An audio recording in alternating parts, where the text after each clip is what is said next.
श्रीमान् वेङ्कटनाथार्यः कवितार्किककेसरी वेदान्ताचार्यवर्यो मे सन्निधत्तां सदा हृदि अस्मद्गुरुपरம்பராயே நமஹ. நேத்தி ஒரு முக்கியமான விஷயங்கள் பார்த்தோம். பொதுவா கர்மா வேதோக்தமானது. அந்த வேதோக்தமான கர்மா எப்படி அன்வயிக்கும்? நாஸ்திகால் சொல்ற மாதிரி கிடையாது. கர்மாவே இல்ல, தேவையில்லை அப்படின்னு சொல்றதெல்லாம் தவறு அப்படின்னு சொல்லிட்டோம்.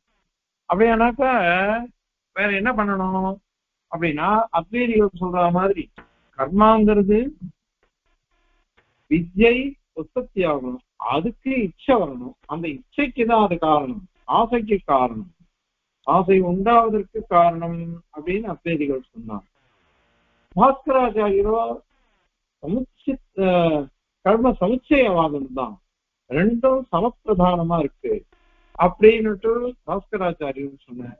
யாதவ பிரகாசரும் கிட்டத்தட்ட அது மாதிரியே ஒத்துண்டு போயிட்டார். எம்பெருமானால் இது மாதிரி சாதிச்சார், கர்மா அங்கமாகத்தான் இருக்கும், அதே வித்தியானது அங்கியா இருக்கும், பிரதானமா இருக்கும். இது அங்கம், அது அங்கி பிரதானம், அதனால இதுக்குள்ள அங்காங்கி பாவம் தான் அப்படின்னு சொல்றது. இதுல கர்ம மீமாம்சகால் சொல்றது என்ன, ஜெய்மனி சொல்றது அப்படின்னாக்க, கர்மாங்கிறது சுதந்திரமானது, கர்மா ஒண்டியே போ, அதை கொண்டே நாம இத மோட்சத்தை அடைஞ்சுள்ளலாம். அல்லது மோட்சன்ற வார்த்தையை அவ ஒத்துக்கிறது இல்லை. அவ என்ன சொல்றான்னாக்க, வேதம் சொன்னதுலேயே சொர்க்கம் தான் பிரதானமானது, அந்த சொர்க்கமானது யாகத்தினால கிடைக்கிறது. எந்த விஷயம் வேணும்னாலும் யாகத்தால நாம அடைஞ்சு விடலாம், அதனால யாகம்தான் பிரதானமானது அப்படின்னு கர்ம பிராதான்யவாதிகள் அவா. ஏன்னா பூர்வகாண்டத்தை ஒத்துக்கிறான், உத்தரகாண்டத்தை ஒத்துக்கலாமா, அதுவும் கிடையாதுன்னு அடுத்த ஸ்லோகத்துல சாதிக்க போறேன். அதனால கர்மகாண்டம் சொன்னதெல்லாம் ஆராதனாத்மகம், பிரம்மகாண்டம் சொன்னதெல்லாம் ஆராத்தியமாத்மகம். அதனால ஆராத்திய ஆராதன பாவம் கர்மாவுக்கும் பிரம்மத்துக்கும். அதனால கர்மா ஆராதனமா இருக்கு, பிரம்ம ஆராத்தியமா இருக்குது, உபாசகாலாம் ஆராதகாலம் இருக்கா. இப்படி இருக்கவே எல்லாம் சரியா அமைஞ்சு விடுறது. இது நம்ம சித்தாந்தம். இதுல ஒரு விஷயம் சாதிக்கிறார் சுவாமி தேசிகன் பாஷ்யகாரத்தோ உள்ளம். மீமாம்சகால் என்ன பண்றான்னா, ஒரு அந்த அங்கங்கள்லாம் சொல்ற மாதிரி அங்கமா இருக்கக்கூடிய கர்மாக்கள் அதுலயே ரெண்டு விதமா ஒத்துன்னு இருக்காங்க. சன்னிபத்தியோபகாரகம், ஆராதுபகாரகம் அப்படின்னு ரெண்டு ஒத்துன்னு இருக்காங்க. இந்த சன்னிபத்தியோபகாரகம் தான் நாம பண்ற கர்மாக்கள் எல்லாம். ஆராதுபகாரகம்ன்றது உபாசனாத்மகமா இருக்கும். அது எப்படி அப்படின்னாக்கா, யாகம் பண்றோம், தரிசபூர்ண மாசம் இஷ்டி பண்றோம். எந்த இஷ்டி பண்ணினாலும் அதுக்கு ஒரு ஹவிஷ் இருக்கும், திரவியம் இருக்கும். அந்த திரவியத்தை நாம என்ன பண்ணணும்னா புரோக்ஷிச்சுட்டுதான் எடுத்துக்கணும். இதை நம்ம மாங்கல்ல பொதுவா ஒரு அவுபாசனம் பண்றோம். அவுபாசனம் பண்ற சமயத்துல மரக்கட்டை எல்லாம் உடஞ்சி சரான்னு பண்றோம், அது வரட்டி இதெல்லாம் எடுத்துன்னு வச்சுப்போம். அதெல்லாம் எடுத்துக்கணும் கூட அப்படியே எடுத்துக்கூடாது. நம்ம உள்பாத்திர தீர்த்தம் வச்சுட்டு இருப்போம், அந்த தீர்த்தத்தால புரோக்ஷிச்சு அதை எடுத்து வச்சுட்டுதான் பண்ணணும். இதுதான் கிரமம். அதை ஏன் புரோக்ஷிக்கணும் அப்படின்னு சொன்னாக்கா, இது புரோக்ஷிக்கிறது எதுக்கு அப்படின்னாக்கா, புரோக்ஷிக்கிறது எதுக்கு அப்படின்னு சொன்னாக்கா, இது புரோக்ஷிக்கிறது எதுக்கு அப்படின்னா, புரோக்ஷிச்சாதான் அதனால ஒரு சம்ஸ்காரம் உண்டாகிறது. சம்ஸ்காரம் உண்டாகுது, சுத்தி அப்படின்னு வச்சுக்கோங்களேன். குழந்தை பிறக்கிறது, குழந்தை பிறந்த உடனே புண்ணியாவாச்சனம் பண்றோம், சுத்தி புண்ணியாகம் 11ஆம் நாள் பண்றோம். அந்த பண்ணி ஒரு நாள் சிவவைஷ்ணவாள் அந்த மந்திரிதமான ஜலம், அந்த ஜலத்தை எடுத்து புரோக்ஷிக்கிறார். குழந்தைக்கும் பிரசவிச்சவளுக்கும் குழந்தையினுடைய பிதாவுக்கும் புரோட்சிக்கிறார். அப்படி புரோட்சிச்சாதான் அந்த சுத்திங்கிறதே உண்டாகிறது, ஒரு சம்ஸ்காரம் உண்டாகிறது நாம சொல்றோம். மீமாம்சகால் என்ன சொல்றாங்க, அந்த சம்ஸ்காரம்ன்ற பதத்தை விட்டுட்டு அபூர்வம் உண்டாகிறது, அதிருஷ்டம் உண்டாகிறது அப்படின்னு அவ்வா சொல்றான். இது மீமாம்சகாலுடைய சித்தாந்தமா இருக்கு. இப்படி ஒரு அபூர்வம் உண்டாகுதுன்னு சொல்றாரு. அந்த அபூர்வமானது ரெண்டு விதமா இருக்கு. அது என்னன்னா சன்னிபத்தியோபகாரகமான அபூர்வம், ஆராதுபகாரகமான அபூர்வம் அப்படின்னு சொல்றார். சன்னிபத்தியோபகாரகம்னா என்னது அப்படின்னாக்கா, பக்கத்துல சன்னிபத்தியோபகாரகம்னாக்கா அது என்ன சொல்றது அப்படின்னா, ஒரு வஸ்துவிலிருந்து உண்டாகிறது, ஒரு வஸ்துவிலிருந்து உண்டாகிறது. அதாவது நெல் இருக்கு, யாகத்துல ஹவிஷ் புரோடாசம், அந்த புரோடாசம் நேரம் வந்துடாது. அது என்ன பண்ணணும் அப்படின்னாக்க, அந்த நெல் இருக்கு பாருங்க, நெல்லை புரோட்சிக்கணும். புரோட்சிக்கிட்டோம்னாக்கா அதுக்கப்புறம் தான் அது உரல்ல வச்சு குத்தணும்.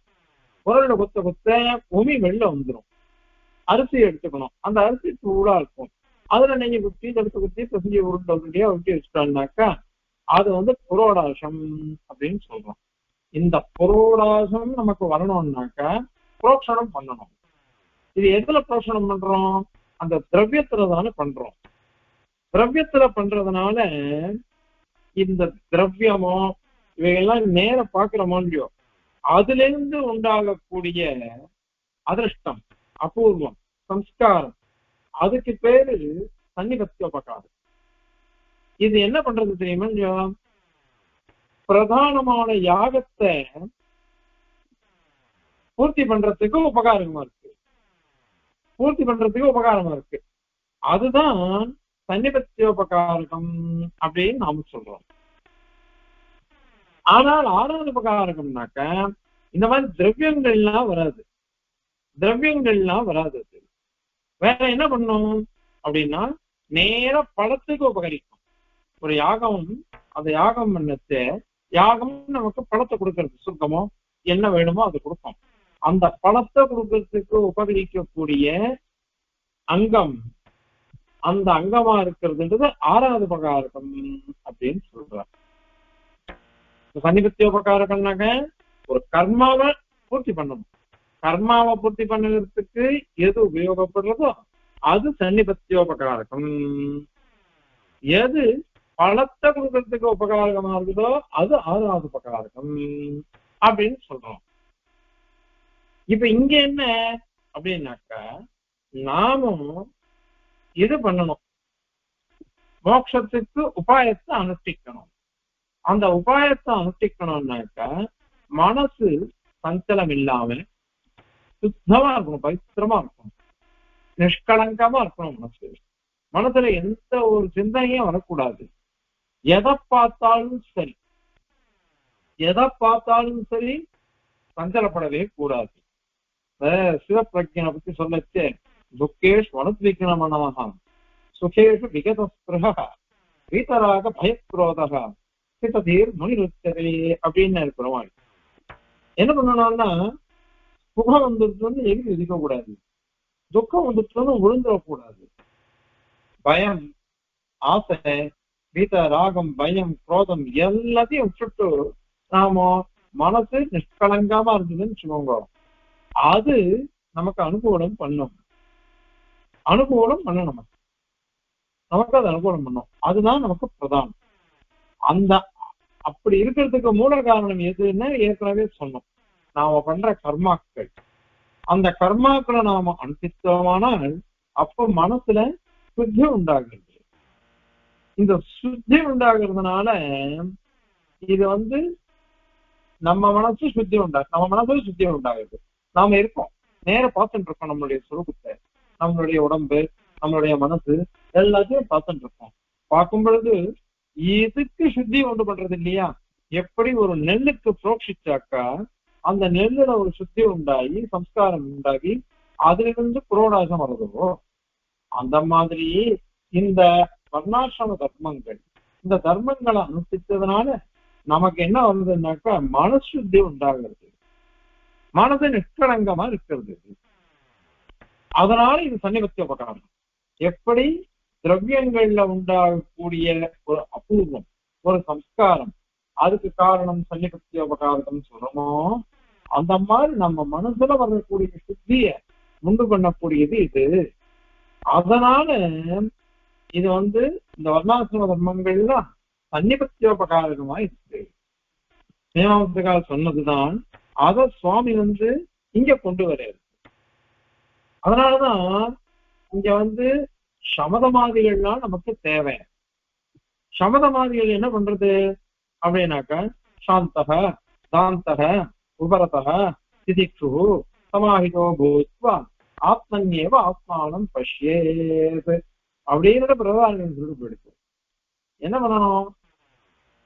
உள் இந்திரியங்கள், வெளி இந்திரியங்கள், இதை எல்லாத்தையும் அடக்கிடணும், பொறுமையா இருக்கணும். சமா இது சொல்லுவோமே, சர்வபூத் அஹிம்சா பிரதமம் புஷ்பம் புஷ்பம் இந்திரிய நிகிரஹ அப்படின்னு வரிசையா சொல்லுவோம். 8 விதமான புஷ்பங்கள் பெருமாள் திருவாராதனம் நினைச்சு எப்படி இருக்கணும்னாக்கா, சுத்தமா அஹிம்சா ஒரு புஷ்பம், சர்வபூத தயா புஷ்பம், இந்திரிய நிகிரகம் ஒரு புஷ்பம், க்ஷமா புஷ்பம், இத மாதிரி சத்தியம் புஷ்பம், இது மாதிரி 8 விதமான புஷ்பங்கள் எடுத்துருக்கோம். இந்த 8 விதமான புஷ்பங்களை கொண்டுதான் பெருமாளை அர்ச்சிக்கணும். சாதாரண புஷ்ப வாசனையோடு கொண்டது வாடி போயிடும். ஆனால் இந்த புஷ்பங்கள் இருக்குதே, இது ஆத்ம குணம், ஆத்மா பரிபூர்ணமான நல்ல சுத்தமான குணங்களை உடையவன், இவன் மன சுத்தி அடைஞ்சிடுச்சு அப்படின்னு சொன்னா என்ன அர்த்தம்னா, இந்த குணம் தான், இந்த ஆத்ம குணம் தான். இந்த ஆத்ம குணம் கணக்க வந்துடுச்சுன்னாக்கா இவனுக்கு எல்லாம் சரியா போயிடும். அதனாலதான் சமதமாதிகள்லாம் இருக்கு. இந்த சமதமாதிகள் தான் நமக்கு என்ன பண்றதுன்னாக்கா தகுதியை கொடுக்கறது, யோகியதையை கொடுக்கறது, பிரம்ம வித்தியை அனுஷ்டிக்கிறதுக்கு யோகியதையை கொடுக்கறது. அந்த சமதமாதிகள் வரணும். அதெல்லாம் எப்படின்னாக்கா, இந்த கர்மாக்கள் இருக்க வர்ணாசிரம தர்மங்கள், வர்ணாசிரம தர்மங்களை அனுஷ்டிப்பதனால் நமக்கு இந்த மாதிரி மனசுத்தி உண்டாகும். நிஷ்களங்கமான மனசு நமக்கு சித்திச்சிடும். அதனால சமதமாதிகள் மாதிரி வரும் நமக்கு. இது வந்துருச்சுனாக்க நமக்கு ஒரு கஷ்டமும் கிடையாது. மோட்ச உபாயத்தை ஆனந்தமா அனுபவிக்கலாம், அதை அனுஷ்டிக்கலாம், அனுபவிக்கலாம். சாதிப்ப முக்தாவஸ்தா சமஞ்ச ஸ்திர பஜனரசம் வெங்குமந்தானுபந்தாத் அப்படிங்கிற 4வது அத்தியாயத்தை சாராவளியில பொதுவா ஒரு சொர்க்கம் வேணும்னு ஆசைப்படுறான். அந்த சொர்க்கம் சுலமா இருக்கும். ஆனால் அதுக்கு சாதனம் இருக்கு பாருங்க, யாகம் ரொம்ப கஷ்டமா இருக்கும், ரொம்ப கடினமா இருக்கும்.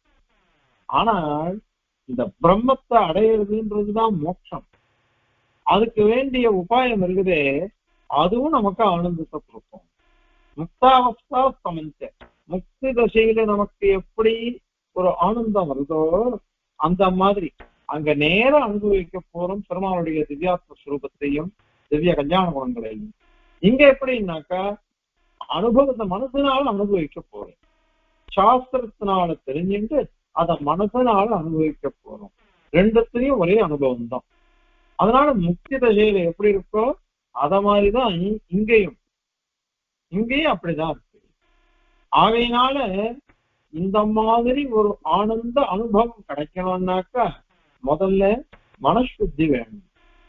மனசுத்தி வேணும்னு இந்திரிய நிகிரகம் வேணும். இந்திரிய நிகிரகாதிகள்லாம் வேணும் அப்படின்னு சொன்னாக்கா அதுக்குதான் சொன்ன 8 விதமான புஷ்பங்கள். அது ஸ்லோகம் டக்குன்னு ஆக மாட்டேன்றது. காரம் அஹிம்சா பிரதமம் புஷ்பம் புஷ்பம் இந்திரிய நிகிரக அப்படின்னு வரிசையா வரும். இந்த 8 புஷ்பங்கள் இருந்தா அதை வச்சு நம்ம பிரம்மாவுக்கு திருவாராதனம் பண்ணணும், உபாசனம் பண்ணணும். அதெல்லாம் வரணும்னாக்கா வர்ணாசிரம தர்மங்களை விடக்கூடாது. அவாவா சக்தி தான். 10 காயத்ரி பண்ணுங்க, 10 காயத்ரி பண்ணுங்க. பிரம்மைக்கியம் பண்ண தெரியலையா, அதுக்கும் 10 காயத்ரி பண்ணா போதும். குண்டத்துக்கு சொல்லு அது போதும். 4 வேதத்தையும் அத்தியானம் பண்ணணும்னு அவசியம் இல்லை, பண்ணினால் செய்யணும். முடியலையா, இது 10 காயத்ரியை பிரம்மக்கியமா பண்ணுவோம். எது எது தர்மசாஸ்திரம் சொல்றதோ அது எப்படி பண்ணணுமோ அப்படி பண்ணிட்டு போங்க. லக்வான்னிகம்னுட்டு பொழியாளம் சுவாமி எனக்கு இருக்கு, அதுல பார்த்தா இதெல்லாம் இருக்கும். எப்படி எப்படி சுலபமா திருவாராதனம் பண்ணலாம், எப்படி எப்படி சுலபமா நித்தியப்படி கர்மாக்களை அனுஷ்டிக்கலாம், வர்ணாசிரம தர்மங்கள் எல்லாம் அனுஷ்டிக்கணும், அது எப்படி எப்படின்னா சுலபமா அனுபவிக்கலாம் அப்படின்னு சொல்லிட்டு லக்வான்னிகமே அனுகிரகிச்ச பொழியாளம் சுவாமி. ஏன்னா லௌகிகால் தான் முக்கியம். இப்போ அவதான் நல்ல சுத்த மனசுக்காலா இருக்கா, அவளுக்குதான் ஸ்ரத்த அதிகமா இருக்கு. ஆனால் ஸ்ரத்த அதிகமா இருக்கே தவிர்த்து அவளுடைய எக்கச்சக்க காரியங்களுக்குள்ள இந்த நித்திய அனுஷ்டானங்களை பண்றதுங்கிறது எப்படி அப்படின்றது முடிய மாட்டேன்றது. அதுக்கோசரம் அவன் என்ன பண்ணாருன்னா, சுவாமி அது எல்லாரும் அனுஷ்டிக்கணும், அதுக்கேற்ற மாதிரி திருவாரூர் கிரமம், அந்த மாதிரி நித்திய அனுஷ்டானங்கள் எல்லாத்தையும் சுலபமா எழுதி வச்சுட்டு போயிட்டாரு சுவாமி. ஏன்னா திருமாதிரி ரொம்ப அதிக விபுலமா இருக்கும். தென்னாண்டவன் வியாக்கியானம் அற்புதமான வியாக்கியானம் இருக்கு, ஆணிகார்த்த பிரகாசிகன்னு. அந்த மாதிரி கிரந்தங்கள்லாம் ஆண்டவனே பிரகாசப்படுத்தினார். கோழியாளன் சுவாமி இந்த மாதிரி லக்வாண்டிகமே அனுப்பிச்சார். ஆகையினால் இந்த மாதிரி அனுஷ்டிச்சாக முடியும். அதனால எதையும் விடாதீங்க. ஒரு சந்தியாவனம் பண்ணிட்டு வந்தாக்கா சுத்தி உண்டாகுது. சுத்திங்கிறது எதனால, மனசனாலையும் அத மாதிரி குணங்கள்னாலையும் உடம்புனாலையும் எல்லாத்தினாலையும். அது மட்டும் இல்லாம ஒரு காயத்ரி ஜபத்தை பண்ணினோம்னாக்கா ஞானம் பிரகாசிக்கணும். அது அர்த்தமே அதுதான், காயத்ரி மகாமந்திரத்தினுடைய அர்த்தமே இதுதான். நம்மளுடைய புத்திகள் இருக்குதே நல்வழியில போகணும். அதுக்கோசரம் தான் காயத்ரி மந்திரமே நம்ம ஜபிக்கிறது. ஜபிக்க ஜபிக்க நமக்கு மனசு நல்ல வழியில போகும், நம் சரீரம் நல்ல வழியில போகும், நம்முடைய அனுஷ்டானங்கள் நல்லதாகவே இருக்கும், எல்லார்கிட்டையும் நல்ல விதமாகவே நடந்திருப்போம்.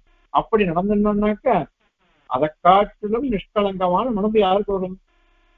அப்படி பண்ணினாதான உபாசனத்தை அனுஷ்டிக்க முடியும். ஆகவே இதை பண்ணணும். அதனால இந்த கர்மாக்கள் சன்னிபத்தியோபகாரகமாக இருக்கின்றன. இந்த வர்ணாசிரம தர்மங்களை அவசியம் அனுஷ்டித்தே ஆகணும். அவைகள்லாம் அங்கங்களாகத்தான் உள்ளன. அதனாலதான் சன்னிபத்தியோபகாரகம் சொன்னோம். அதுதான் நமக்கு தகுதியை உண்டு பண்றது, உபாயத்தை அனுஷ்டிக்கிறதுக்கு தகுதி உண்டாகுது. சரணாகதி பண்ணணும், சரணாகதி பண்றதுக்கு நமக்கு என்ன தகுதி அப்படின்னு சொன்னாக்க, பெருமாள் எனக்கு அனன்ய கதிக நகரத்திலே நதியும் என்று அலர்மேல் மங்கை உரைமாற்றால் நிகழில் கூட உடையாய் என்னையாழ்வானே, நிகழில் போழொன்றில்லாவடியேன் அப்படிதான சொல்றோம். அனன்ய கதிகத்துவம், அனன்ய கதிகத்துவம் இருந்துச்சுன்னா, அனன்ய பிரயோஜனத்துவம் வந்துச்சுன்னாக்க இவனுக்கு யோக்கியதை வந்துள்ளது இல்லையோ, அந்த யோக்கியதை வந்துருச்சுன்னா வேற என்ன வேணும் உனக்கு? அதனால அது பிரதானம், அது பிரதானம். அப்படி பிரதானமா போயிடுவே இந்த தகுதி நமக்கு வரணும். ஒவ்வொரு உபாயத்துக்கும் ஒவ்வொரு தகுதி இருக்கு. அதுல எல்லா உபாயத்துக்கும் தகுதி எது? ஒரு யாகம் பண்ணணுமா, அதுக்கு தகுதி இந்த வர்ணாசிரம தர்மம். ஒரு சரணாகதி அனுஷ்டிக்கணுமா, அதுக்கு தகுதி வர்ணாசிரம தர்மங்கள். ஏன்னா இவைகள்லாம் ஆக்ஞா கைங்கரியங்கள். சுவாமி தேசிகனும் அது திருவுள்ளம். ஆக்ஞா கைங்கரியத்தை விட்டுட்டு அனுஜா கைங்கரியத்தை ஒன்றி பண்ணினாக்க போராது. ஆக்ஞா கைங்கரியம் பிரதானம், அதை விடவே கூடாது. உத்தரகிருத்தியாதிகாரத்துல சுவாமி சாதிக்கிறார். உத்தரகிருத்தியாதிகாரத்துல அதெல்லாம் சாதிச்சிருக்காரு. எல்லாம் சொல்ற திருப்பாவையில கத்துக்கறவை கணங்கள் வெற்றால் திறவையில செல்ல செய்யும்ன்றதுனால ஆக்ஞா கைங்கரியத்தை அனுஷ்டிக்கிறவன். அனைத்தெல்லாம் கற்றவை கண்டிருக்கிறங்க அனைத்தமிழவை என்று வாழ்வர அனைத்தெல்லாம் பேராக்கும் நற்செல்வன் தங்காய் அப்படின்றதுனால அனுஜா கைங்கரியம். முதல்ல ஆக்ஞா கைங்கரியத்தை சொன்னா அடுத்தது அனுஜா கைங்கரியத்தை சொல்ற. அதனால அனுஜா கைங்கரியம் தான் பிரதானம் சில பேர் சொல்லுவார். ஆக்ஞா கைங்கரியமும் முக்கியம், அனுஜா கைங்கரியமும் முக்கியம். இந்த அனுஜா கைங்கரியம் கூட ஆக்ஞா கைங்கரியத்துக்கு விரோதம் இல்லாமல் பண்ணணும். இது தேசிகன் திருவுள்ளம். சந்தியாவந்தனம் பண்ணிட்டு இருக்கணும். பண்ணிட்டு இருக்கிற சமயத்துல ஒரு பாகவதர் இருந்துட்டார், ஒரு ஆச்சாரியர் இருந்துவிட்டார், பெருமாள் இருந்துவிட்டார். அந்த சமயத்துல என்ன பண்றது அப்படின்னாக்கா, அந்த காயத்ரி யுத்தத்தை முடிச்சுட்டு உடனே பெருமாள் சேஷ்டம் இருப்பார். அதே மாதிரி ஆச்சாரியரை எழுந்துட்டு கை கூப்பிட்டு அவர் என்ன கேட்டாரோ அதெல்லாம் பதில் சொல்லிட்டு அதுக்கப்புறம் மீறி தொடர்ந்து பண்ணணும். ஆச்சாரியத்தை விட்டுடக்கூடாது, ஆச்சாரியத்தை விட்டுடவே கூடாது. அதை பண்ணிடணும். ஆனால் பாகவதாரன்னா இன்னைக்கும் சத்கரிக்கணும். இந்த மாதிரி கிரமத்தெல்லாம் தான் பெரியவா அனுகிரகிச்சுட்டு போயிருக்கா. அதனால இந்த வர்ணாசிரம தர்மங்கள்ன்றத அவசியம் அனுஷ்டித்தே ஆக வேண்டும். அதுலயும் நம்ம என்ன சொல்றோம், அவ சக்தி தேசகால வர்த்தமானங்கள் எல்லாத்தையும் பார்த்துக்கோங்க, எல்லாத்தையும் பார்த்துட்டு சக்தி மூலமா அனுஷ்டிக்கலாம். ஒரேடியா அப்படியே நதிக்கரையிலேயே உட்காந்துரு அப்படின்னு சொல்லல, அத மாதிரி ஒரேடியா விட்டுட்டு ஓடி முடிஞ்சு சொல்லல. எப்படி சௌகரியமோ அதுக்கேத்த மாதிரி இருங்கோ, அதுக்கேத்த மாதிரி இருக்கணும். ஒரு காலத்துல முடிஞ்சது அவளால, இப்ப அப்படி இல்லை. யாருக்குமே எல்லாம் முடிஞ்சு விடுறது இல்லையே, எல்லாம் முடிஞ்சு விடுறது இல்லை. அது ஸ்திரீ தர்மமோ புருஷ தர்மமோ எல்லா தர்மமும் இப்படிதான் சக்தி அனுகுணம் தான். அது மீமாம்சகால் ஒரு நிர்ணயம் பண்றா, நித்திய கர்மா அதே மாதிரி காமிய கர்மான்னு ரெண்டு வச்சுட்டு இருக்க முடியும். அதுல நித்திய கர்மான்ற சந்தியாவந்தனம் அக்னிஹோத்திரம் இது மாதிரிலாம் இருக்கிறதெல்லாம் நித்திய கர்மா. இந்த நித்திய கர்மாவில யதாசக்தி அனுஷ்டானம் போரும்னு சொல்லிருக்கா, யதாசக்தி அனுஷ்டானம் போரும்னு சொல்லிருக்கா. கர்மாவை பண்ணு அப்படின்னு. இது சாப்பிடுற விஷயம் எடுத்துக்கோங்க, எது முடியுமோ எது கிடைக்குமோ அதை தானே சாப்பிட்டு இருக்கோம். எல்லாருக்கும் எல்லாம் தான் சாப்பிடணும்னு ஆசை. தனக்கு எது பிடிக்குமோ அது அத்தனையும் அவனால சாப்பிட முடியாது, கிடைக்காது. எது கிடைக்குமோ எது முடியுமோ எது நல்லதோ அதனால சாப்பிடுறதுன்னு வச்சுட்டு இருக்கோம். எல்லாமே பிடிக்கும்னு எல்லாத்தையும் சாப்பிட முடியுமா? அல்லது எல்லாமே கிடைச்சிடுமா? எல்லாமே முடியுமா? முடியாது. அந்த மாதிரிதான் இந்த அனுஷ்டானங்களும் எல்லா அனுஷ்டானங்களும் பண்ணிட முடியாது. அதனால நித்திய கர்மாக்களை சொல்லும் பொழுது யதாசக்தி அனுஷ்டானம்னு சொல்லிருக்கா மீமாம்சகர். அதே காமிய கர்மாக்களை சொல்லிட்டு பார்த்து பார்த்து ஜாக்கிரதையா பண்ணுங்க, ஒரு அங்கம் கூட விடக்கூடாது அப்படிங்கிற மீமாம்சகர். ஏன்னா ஒரு அங்கம் விட்டுட்டா கூட கர்மா விபலமாயிடும், விபலமாயிடும். அதனாலதான் நம்ம வேதாந்திகள் என்ன பண்ணிட்டா, நம்ம சம்பிரதாயத்துல எதுவுமே காமியமா பார்க்காத, காமியமாவே பார்க்க கூடாது. பலமே நமக்கு தேவையில்லை, எல்லாம் நம்ம தான் ஸ்ரீபதேரேக அப்படின்னு சொல்றோம். அந்த மாதிரி அனுப்பிச்சுட்டாக்கா நமக்கு எல்லாம் சரியா போயிடுது. அதனால விரோதம் வராது. அதனால இதெல்லாம் உத்தேசிச்சு இந்த ஸ்லோகத்தை அனுகிரகிக்கிற சுவாமி. இப்ப பாருங்க, இந்த ஸ்லோகத்தை சேவிச்சா அதுக்கு அர்த்தம் புரியும், அதனுடைய இதை நம்ம அனுபவிக்கலாம். ஸ்வாந்த பிரசூதம் துரிதம் அபனுதன் யோகினா தத்வசுத்யை சர்வோ வர்ணாதி தர்மா சமதம முகவத் சன்னிபத்யோபகாரி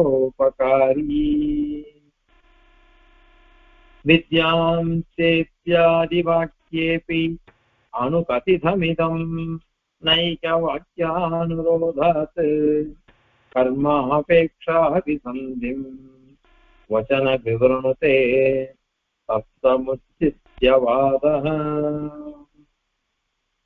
இதுக்கு முன்னாடி தர்மேர் வர்ணாசிரமானாம் திரயமிதமவதன்னு அப்படின்னு சாதிச்சுட்டு போயிட்டார். அதாவது கர்மாக்கள்லாம் வர்ணாசிரம தர்மங்களோட கூடி இதுகத்தவிதா இருந்துட்டு அதெல்லாம் அங்கமாக இருக்கும் உபாசனத்துக்கு அப்படின்னு 31வது ஸ்லோகத்துல சாதிச்சு. 33வது ஸ்லோகத்துல அது எப்படி அது பண்றது, அந்த கர்மாக்கள்லாம் வித்தியைக்கு அங்கம்னு சொன்னீங்க, அது எப்படி அங்கமாக இருக்குது அப்படின்னு சொல்ற. சர்வ வர்ணாதி தர்ம ஆதிசத்தினால ஆசிரமங்கள்லாம் எடுத்துக்கப்படுறது, அனைத்து ஆசிரம தர்மங்களும் அப்படின்னு அர்த்தம். அனைத்து வர்ணாசிரம தர்மங்களும், வர்ண தர்மங்கள் ஆசிரம தர்மங்கள். ஸ்வதர்மே நிதனம் ஸ்ரேய பலதர்மா பயாவக அப்படின்னு கீதை. இதுக்கு பொதுவா அங்க அர்த்தம் என்னன்னாக்கா, அவாவா எந்த யோகத்தை அனுஷ்டிக்கணுமோ அந்த யோகத்தை பண்ணுங்கோ, அதுலதான் ஸ்ரேயஸ்வரம் அப்படின்னு பாஷ்யக்காரர் சாதிக்கிறார், சுவாமி தேசிகனும் சாதிச்சிருக்கார். அதுக்கு இப்ப இந்த காலத்துல என்ன பண்ணிட்டான்னாக்கா, அவன் கடமையே பண்ணுங்கோ, ஒத்தியாருடைய கர்த்தவியத்தை நாம பண்ணக்கூடாது, நம்ம கர்த்தவியம் என்னவோ அதை பண்ணணும் அப்படின்னு அர்த்தம் பண்ற சரசமா இருக்கு. அதனால அவாவா வர்ண தர்மத்தை அவாவா அனுஷ்டிங்கோ, அவாவா ஆசிரம தர்மத்தை அவாவா அனுஷ்டிங்கோ. அதனால வர்ணாசிரம தர்மங்கள் அனைத்துமே அந்த துவாந்த பிரசூதம், அந்த துவாந்தம் அப்படின்னு தன் உள்ளுக்குள்ள இருக்கிற மனசு, அந்த மனசுல எது துவாந்தம் அஜ்ஞான அந்தகாரம் அசுத்தி அப்படின்னு அர்த்தம். அஜ்ஞானத்தினாலதான் நமக்கு பாசம், பந்தம், கோபம், துவேஷம், பிரீத்தி எப்படி எல்லாம் உண்டாகிறது. அது இந்த அசுத்தி அதனால பிரசூத்தம் உற்பத்தி ஆகிறது. என்னது உற்பத்தி ஆச்சு? துரிதம். துரிதம் துரிதம்னா பாபம்னு அர்த்தம். இந்த பாபங்கள்லாம் உற்பத்தி ஆகுது. ஆக நம்ம மனசுல எவ்வளவோ தோஷங்கள் இருக்கு, எவ்வளவோ தோஷங்கள். அந்த தோஷத்தினால என்ன நிறைய தப்பு பண்றோம், நிறைய தப்பு பண்றதுனால அந்த பாபம் சேர்ந்துட்டே போறது. அது எவ்வளவு சேர்றதோ அப்போ நமக்கு ஆத்ம சுத்தி உண்டாகாது, அதாவது மனசுத்தி உண்டாகாது, அதனால தகுதி உண்டாகாது. உபாயத்தை அனுஷ்டிப்பதற்கு நமக்கு யோகியதையே வராது. அப்ப யோகியதை வரணும்னா என்ன பண்ணணும்? இந்த பாபங்கள்லாம் கழியணும். அதனால இந்த துரிதம் இத அந்த பாபத்தை அப்பணுதன்னு இந்த வர்ணாசிரம தர்மத்தை அனுஷ்டிக்க அனுஷ்டிக்க அவைகள் எல்லாம் போக்கடிச்சிடும். அது போயிடுச்சுன்னா என்ன ஆகும்? அந்த கரண தோஷத்தை இது போக்கடிச்சுடுறதுனால யோகினா பக்தியோக நிஷ்டன், பக்தியோக நிஷ்டனுக்கு சமதம முகவத், சம தம முகன்னா ஆதி அப்படின்னு அர்த்தம், அதாவது சமதமாதிபத் அப்படின்னு அர்த்தம். சம அந்தரிந்திரியம், அப்புறம் தம பகிரந்திரியம். இந்த ரெண்டு இந்திரியங்களை எப்படி நாம அடக்கி இருந்தோம்னாக்கா நமக்கு புலனடக்கம் இருக்கணும். புலனடக்கம் இருந்ததுன்னாக்கா நம்ம மனசுத்தி ஆயிடுறது இல்லையா? அது எப்படி உண்டாச்சுன்னா இந்த வர்ணாசிரம தர்மங்களால் தான் உற்பத்தி ஆகும். அதனால சமதமாதிகள் மாதிரி ஆதி யுத்தத்தினால வைராக்கியம், வைராக்கியம் வந்ததுன்னாக்கா எதை பார்த்தாலும் நமக்கு ராகம் உண்டாகாது, ஆசை உண்டாகாது. ஆசை உண்டாகலேன்னு நினைச்சுக்கோங்க, துவேஷம் உண்டாகாது, அசூயை உண்டாகாது. இப்போ எனக்கு பணமே வேண்டாம் அப்படின்னு எனக்கு இருந்ததுன்னு வச்சுக்கோங்க, இருந்ததுன்னா இல்ல, இருந்ததுன்னாக்கா அப்ப என்ன ஆகும்? இன்னொருத்தருக்கு பணம் வந்தது அதை பார்த்து எனக்கு சிந்தனையே வராது. ஒரு 3 நாள் 4 நாள் முன்னாடி பேஸ்புக்ல ஒண்ணு பார்த்தேன். ஒருத்தனுக்கு ரொம்ப இது ஏழை, கஷ்டப்படலாம்.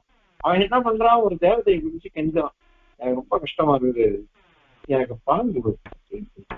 தேவதை என்ன சொல்லிட்டு, உனக்கு பணம் தரேன், ஆனா ஒண்ணு, உனக்கு 1 ரூபா கொடுத்தேன்னாக்கா உன் எதிர் வீட்டுக்காரனுக்கு 2 ரூபாவா அது கிடைக்கும். உனக்கு 1 ரூபானா அவனுக்கு 2 ரூபா கிடைக்கும். நீ யோசிச்சு சொல்லு, அவனுக்கு கொடுக்கட்டமா, உனக்கு கொடுக்கட்டமா? உனக்கு கொடுத்தாலும் அவனுக்கு வருமே, அவனுக்கு 2 மடங்கு அதிகமாகும். உனக்கு கொடுக்கறதுக்காக 2 மடங்கு அதிகமாகும். அதை நீ ஒத்துக்கிறியா அப்படின்னு நான் கேட்டான். நான் யோசிச்சு சொல்றேன். அடுத்த நாள் அந்த தேவத்தை வந்தது, இவன் என்ன யோசிச்சியா திருமணம் பண்ணையான்னு. இவன் சொன்னா அதுக்கு போட்டோம்தான், எனக்கு பணம் எல்லாம் வேணாம், எனக்கு ஒரு கண்ணு போகணும் அப்படின்னா. எனக்கு ஒரு கண்ணு போகணும்னு சொன்னா என்ன அர்த்தம்? என் எதிர் வீட்டுக்காரருக்கு 2 கண்ணு போயிட முடியும். எனக்கு ஒரு கண்ணு போனா அவனுக்கு 2 கண்ணு போயிடும். அந்த மாதிரி சிந்தனை அத மாதிரி இருந்ததுன்னாக்கா நமக்கு என்ன வரும்? இன்னும் பாப்பம் ஏறிண்டே போகும் இல்லையா? அதனால இப்ப இந்த புறாம எப்ப வருதுன்னாக்கா நமக்கு ஆசை அதிகமா வருது.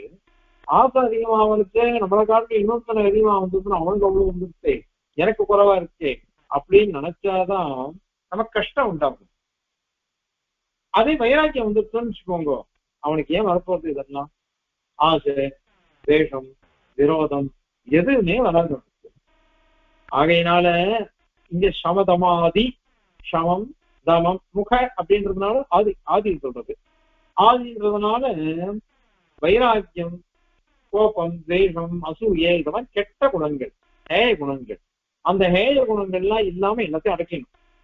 அப்படி பண்ணிட்டாக்க சத்வ சுத்தியை, சத்வம்னா அந்த கரணம் மனசு, அந்த கரணம், அந்த கரணத்து சுத்தி கொடுக்கறது, நைர்மல்யம், நிர்மலமா ஆக்கிடுறது, கலங்கமே நம் போயிடுறது.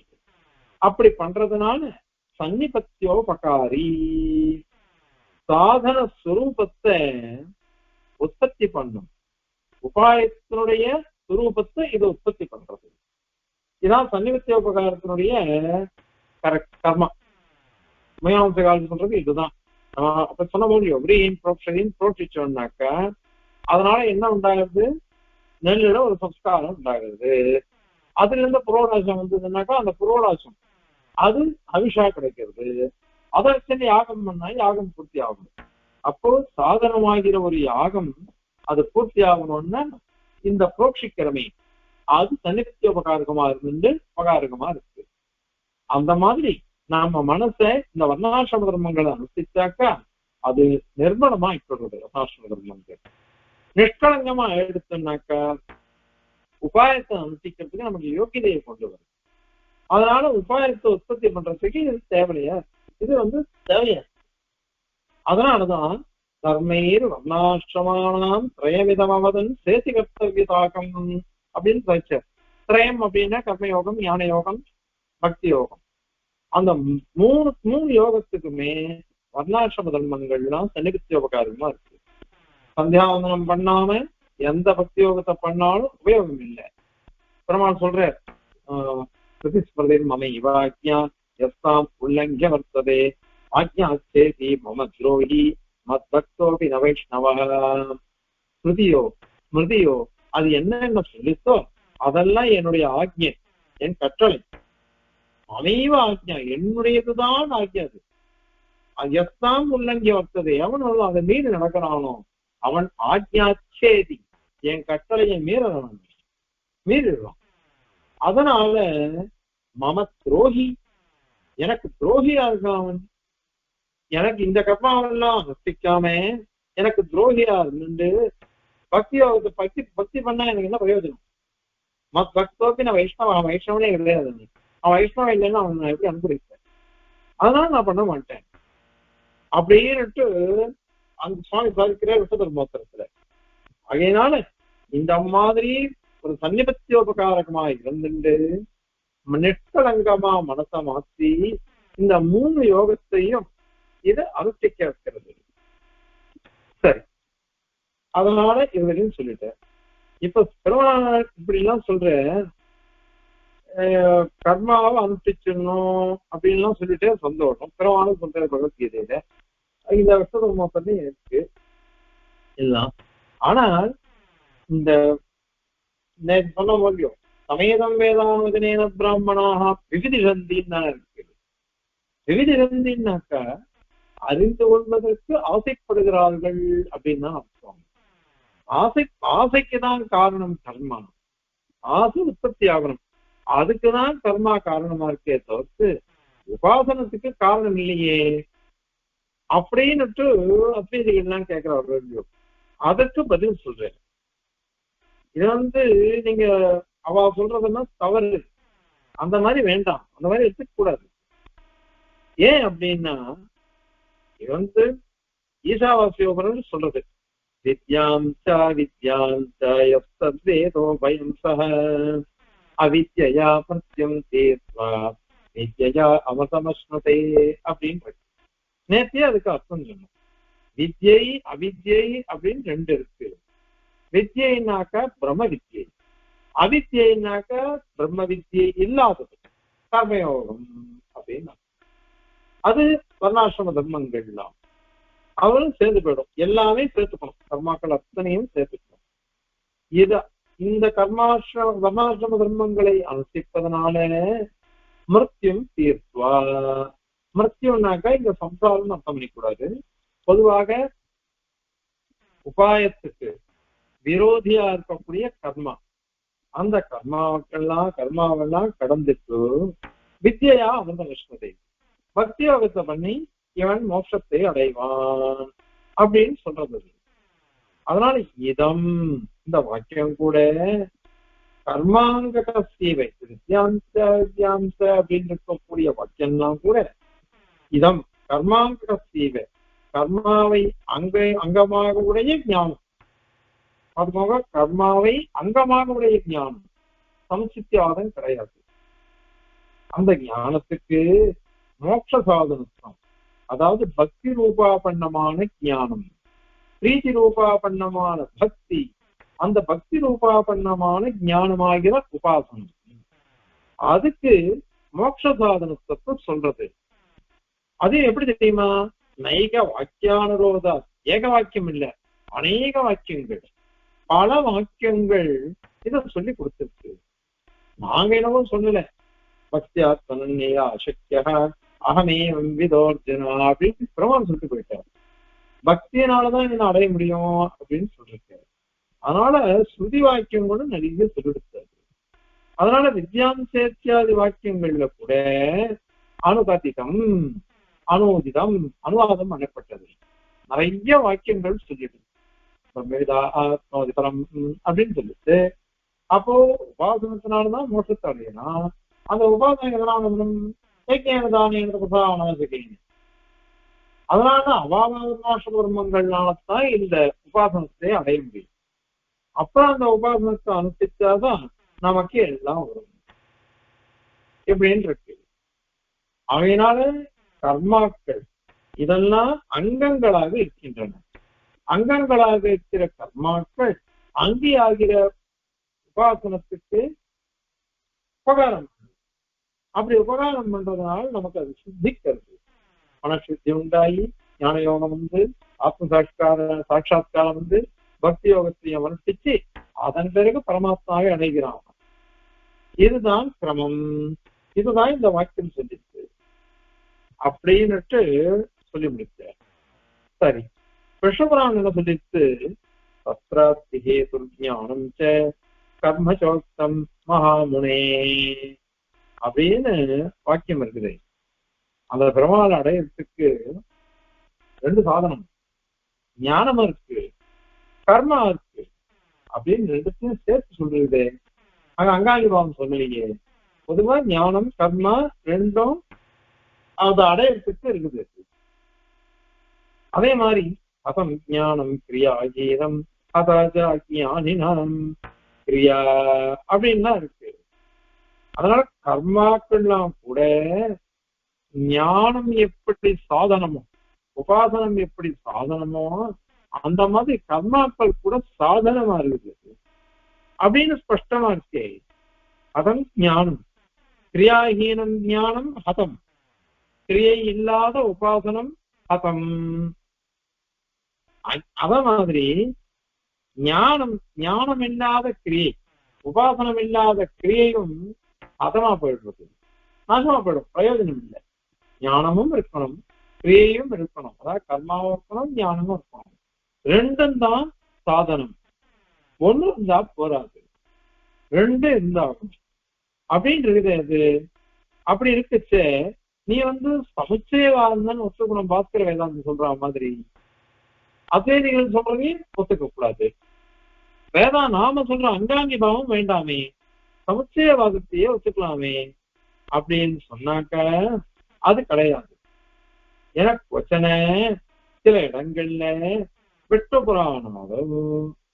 புராணம் முதலான இடங்கள்ல சமுச்சித்தியவாத, இந்த கர்ம சமுச்சயவாதம், கர்மாவோட சேர்ந்து உபாசனம் சாதனமா இருக்கு, கர்மாவும் சாதனம் உபாசனம் சாதனம் அப்படின்னு இருக்கே.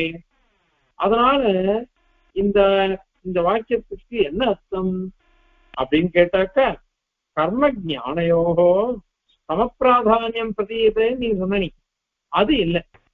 ஏன்னா கர்மாபேட்சாபிசந்தின், கர்மா இருந்தால்தான் இந்த ஞானமே சித்திக்கும். கர்மா வர்ணாசிர கர்மங்கள் இருந்தால்தான் நமக்கு உபாசனமே சித்திக்கும், யோகியதை வரும்.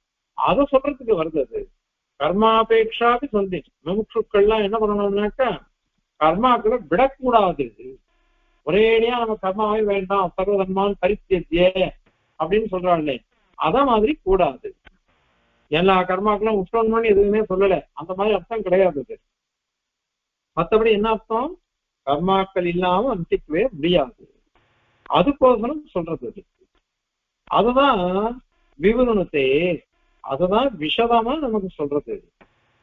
அதனால மூச்சுக்கு என்ன வேணும் அப்படின்னா கர்மானுஷ்டானம் அவசியம் பண்ணியே ஆகணும். கர்மானுஷ்டானம் இல்லாம நமக்கு எதுவுமே சித்திக்காது. அதனால கர்மானுஷ்டானம் முக்கியமானது அப்படின்னு சொல்றதுக்குதான் அந்த கர்மாவை பிரதானமா சொல்ல வந்தது. அங்க உண்மையிலேயே கர்மாவை தனியா பிரதானமாகவோ மீமாம்சகால் சொல்ற மாதிரியோ அல்லது இவா சொல்ற மாதிரி அத்வைதிகள் சொல்ற மாதிரியோ பாஸ்கர வேதாந்திகள் சொல்ற மாதிரியோ கிடையாது. அங்காங்கி பாவத்தை வச்சுதான் சொல்றது. அதுக்கோசரம் தான் இவ்வளவு தூரம் பிரயத்தனப்பட்டிருக்கு ஸ்ருதி ஸ்மிருதிகள், அது மாதிரி நம்ம ஆச்சாரியாளுடைய ஸ்ரீசுக்திகள். அதனால அந்த விஷயம் தான் சொல்லணும் அப்படின்றத இந்த ஸ்லோகத்தினால சாட்சியம் பிடிக்கிற. இப்ப பாருங்க ஸ்லோகம், ஸ்வாந்த பிரசூதம் துரிதம் அபனுதன் யோகினஸ்தத்வசுத்யை சர்வோ மத்னாதி தர்ம சமதமமுகவத் சன்னிபத்யோபகாரி வித்யாம் சேத்யாதி வாக்யேபி அனுகதிதமிதம் நைக வாக்யானுரோதாத் கர்மாபேக்ஷாதிசந்திம் வசன விவரணத்தை அஸ்தமுச்சித்யவாதः கவிதார்க்கிக சிம்ஹாய கல்யாண குணசாலினே ஸ்ரீமதே வெங்கடேசாய வேதாந்த குரவே நமः. அஸ்மத் குரு பரம்பராயே நமः. ஹரே